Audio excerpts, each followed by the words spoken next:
6:15 a.m., October 11th, 1972. I'm sprinting up a hillside in Arlington, Virginia. The grass is perfect green under my sneakers. Diffused sunlight casts shadows across the manicured grounds. It's beautiful and quiet, save for my rhythmic footfall and the choral humming of late-season cicadas. Having parked my father's VW cockeyed along the circular drive below, I shortcut up and around the cascading sprinklers, heading straight towards the hospital's main entrance. At 5:45 a.m., I was half asleep in my parents' Fairfax, Virginia apartment, sardined in the big king-size bed of theirs between my mom and my older sister, Judith. When the phone rang, I scramble over mom. When the phone rings, I scramble over my mom and my older sister, Judith, and I grab the receiver. It's my dad's shift nurse. After 3 days in a coma, kept alive by machines, he's coded during a routine house cleaning on his ventilator. We're working to stabilize him, but you should all come right away. I have to get there. I'm dressed in 5 minutes. I beeline past my big brother Jeffrey snoring on the sofa, and clutching the VW keys, I am out the door. They can all just catch up. Halfway up the hill now, I can see the double glass doors at the top. I go left at the gift shop, straight ahead to the elevator's third floor cardiac unit. From there, straight ahead till the end of the hall. And on the right, room 315, and my dad. 3 days ago, on the night of October 8th, I'm wearing hot pants and barmaiding at the Broadway pub, a gloomy joint just off New York's Times Square, widely thought of to be run by good fellas. The patrons are mostly round-shouldered, late middle-aged men, the kind with thinning hair and milky eyes. Shipwrecked men, there for hours, elbows planted on the bar. The manager circulates, "Hey, be a nice guy, buy your barmaid a drink." It's the price for short conversation there, and benign flirtation, but no touching.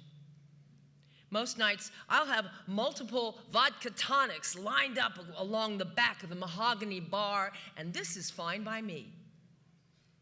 For Mom and Dad, the early evening of October 8th is a no-big-deal Saturday night.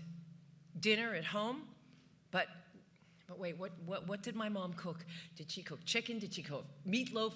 Or maybe my dad's favorite, pork chops?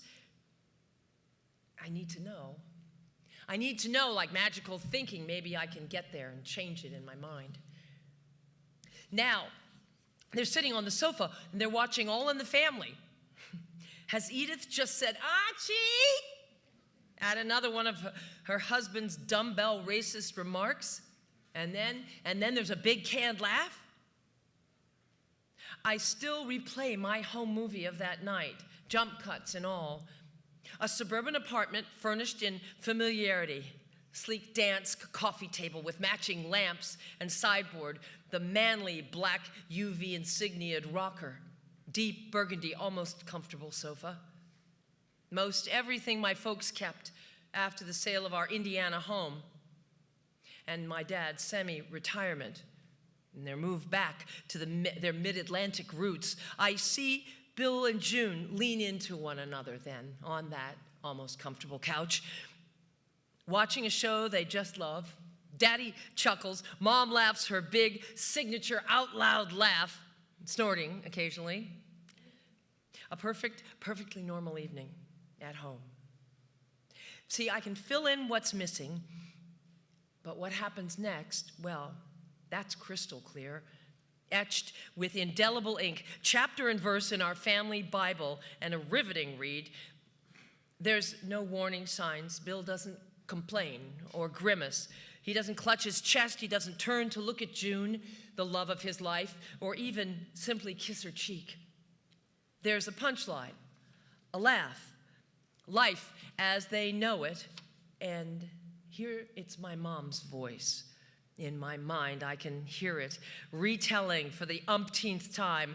And all of a sudden, your father's neck shot back and his body went stiff. He just froze. And then he was out. He was gone away. Simple, mostly unembellished. Of course, my movie has much more detail. First, the neck snaps violently back, his dark brown eyes roll around, lost in their body, and then his head falls drastically to one side like a sweaty, sleeping child in a car seat.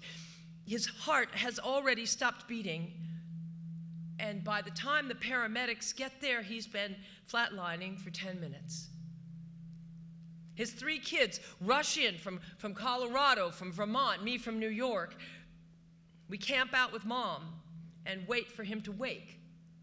Despite what the doctor has said, the 10 minutes of flatlining is too long. It's too long to keep the cells alive. It is too long to wake up asking questions. It is too long to wake up at all. He makes terrible puns, my dad. Kind that can make a teenage kid hyperventilate, nearly pass out from embarrassment. He loves science, statistics, the Jack Daniels he hides in his sock drawer, his kids, and my mom, in exact reverse order. I don't know about the lifetime of hidden bottles until after he dies. I just know 63 is too young. I know that he's gentle, accepting, a little goofy. I don't know how he doesn't stand up for himself at his job as a patent attorney. He always comes home smiling, still smelling of Aquavelva after shave, and he makes cream chip beef on the weekends on toast.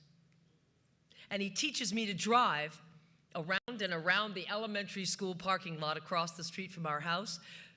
Only later in the evening, after he's been upstairs, put on his PJs, does he slur his words, stumble into the kitchen. The first song I write is to him. Many years later, I named my first and only son after him. As I power up the incline, I notice something from the corner of my eye. It's my shoelaces. They're untied on one sneaker.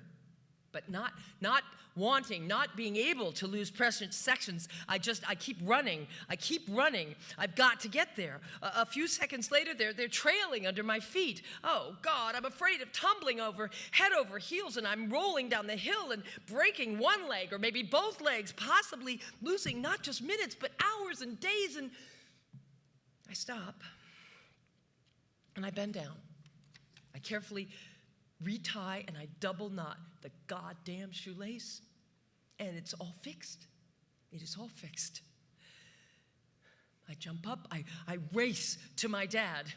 When I finally get there, wide-eyed, panting, ready to change things, I freeze at the open doorway, and for the first time in 3 days, I can hear that the whirring machines and galumphing tubes are off, and the room is quiet. I step in, but I don't see my father.